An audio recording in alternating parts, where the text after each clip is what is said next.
Iya, Assalamualaikum warahmatullahi wabarakatuh. Bapak Ibu, ini adalah best practice saya yang kedua, karena memang untuk itu harus 2 jurus. Tadi kenali potensi jurus 1, dan saya yang kedua ini saya jurus 3 tentang tumbuhkan resiliensi.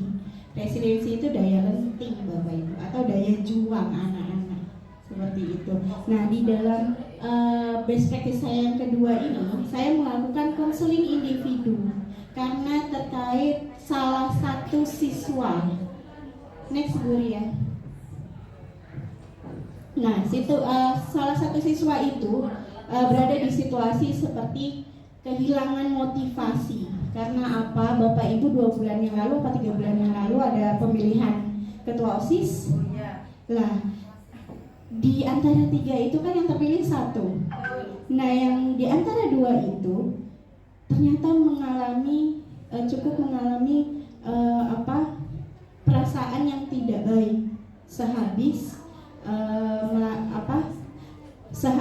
pemilihan ketua OSIS, karena dia tidak gagal dalam pemilihan ketua OSIS. Situasinya itu seperti anak ini tuh mengalami kehilangan motivasi setelah kegagalan, menyebabkan mereka menarik diri dari aktivitas.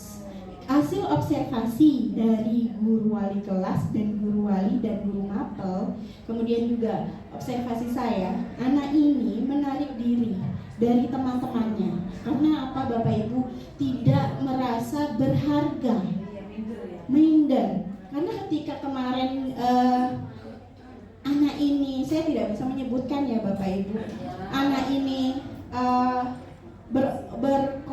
berkompetisi, kemudian berorasi. Nah, teman-temannya justru dia kaget, kok teman-teman saya yang menyoraki saya, seperti itu.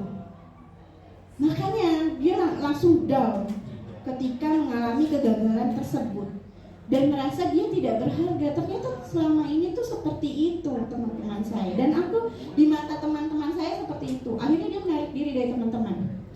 Akhirnya motivasi belajarnya turun karena dia akhirnya kemana-mana pikirannya. Oh, guru saya apa berpikiran negatif sama saya dan yang lain. Apa? Iya, mental fragile Ibu, betul. Dan di rumah pun itu di sekolah.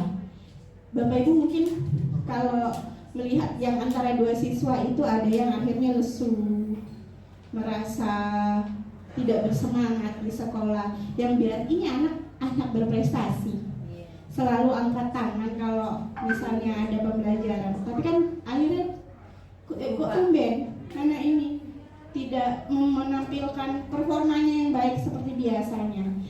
Jangankan di sekolah, di rumah pun akhirnya dia menutup diri. Seringnya di kamar, gak mau ngobrol sama orang tuanya. Dia belum bisa terbuka dengan orang tuanya karena mungkin gengsinya yang tinggi itu. Kok saya gagal? Karena memang salah satu tujuan dia juga untuk jadi ketua OSIS adalah untuk mendapatkan beasiswa di salah satu universitas. Nah, saya pakai juga teknik WDEP. WDEP tadi kan Bu Dia sudah menjelaskan once. Nah, ternyata yang dia inginkan adalah tidak seperti itu, karena dia mau menginginkan dia kembali seperti yang dulu.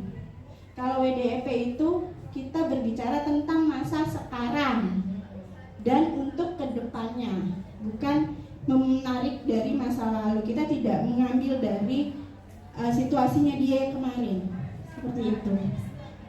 Nah, tadi sudah saya merasa tidak berharga. Next, Bu Ria.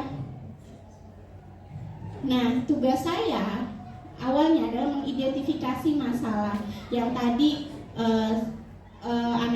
anaknya gejalanya seperti apa yang sudah saya bilang. Kemudian setelah tahu gejala, kemudian ada aduan dari wali kelas, guru mapel, guru wali, maka saya memberikan pelayanan. Saya berikan konseling individu. Dalam memberikan layanan konseling, saya sebagai guru BK harus menggunakan pendekatan yang tepat, yaitu dengan WDEP itu. Pendekatan untuk membantu siswa memahami perasaan mereka dan memberikan dukungan yang dibutuhkan untuk dirinya. Kemudian tanggung jawab diri, mengembangkan tanggung jawab diri siswa merupakan langkah penting dalam konseling agar mereka dapat mengambil inisiatif dan merasa termotivasi untuk mengatasi tantangan yang dia hadapi sekarang. Oke, tindakannya adalah langkah-langkah dalam penerapan WDP. Observasi, tadi sudah saya jelaskan di awal. Dilakukan untuk memahami kondisi siswa secara menyeluruh. Jadi nggak cuma setengah-setengah. Makanya kadang kalau Bapak Ibu, Bu anak ini begini, iya tunggu dulu Bu, saya observasi. Observasi itu saya pasti nanya kemana-mana dulu. Saya lihat dulu secara langsung, tidak hanya satu observer yang maksudnya ada satu, misalnya tidak hanya satu data. Kami harus melihat dari keseluruhannya. Itu namanya kita mengobservasi, mengidentifikasi masalah. Kemudian sesi konseling. Setelah saya mengobservasi, mendapatkan data yang konkret, kemudian penuh, saya melakukan sesi konseling dengan anak, membuat janji dengan anak. Ya, dan alhamdulillahnya karena anak ini berprestasi, dia percaya. Jadi sesi konseling itu dia meluapkan semuanya. Kan ada anak-anak yang konseling itu cuma kebanyakan diem. Akhirnya kita yang guru BK nanyanya banyak. Tapi dia mungkin karena memendam itunya sudah berminggu-minggu, akhirnya anaknya aktif untuk bicara dengan kami konselor.